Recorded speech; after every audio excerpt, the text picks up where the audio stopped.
ശരിയാ. എന്താ ഈ കടക്ക് ഇങ്ങനെ പേര്? ഉമ്പായിക്ക നാളെ പേരാ? നിങ്ങളെ പേര് ഉമ്പായിക്ക? ആ ശരി, നിങ്ങൾ ഉമ്പായിക്കാണതല്ലേ. നിങ്ങൾ തന്നെ പേരിട്ട് നിങ്ങൾ തന്നെ ഉണ്ടാക്കി നിങ്ങൾ തന്നെ കച്ചവടം. നിങ്ങൾ ആ ബാലേന്ദ്രമേനോന്റെ കുടുംബത്തുള്ള ഒരു ബാലേന്ദ്രമേനോന്റെ കഥാ സംവിധാനം, തിരക്കഥ, അഭിനയിക്കാന്നൊക്കെ പറഞ്ഞിട്ട് അത് പറയുമ്പോ നിങ്ങൾക്ക് മനസ്സിലായില്ലേ ബാലേന്ദ്രമേനോൻ പറഞ്ഞപ്പോ? ഇതെവിടെയാ? ആ മമ്മൂസ്. ബ്രെഡും മസാലയും ചിക്കൻ മസാല.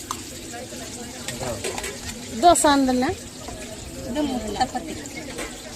അതിൻ്റെ ഉള്ളിൽ മുട്ട വെക്കുക. ഇനിയും വരാനുണ്ടോ?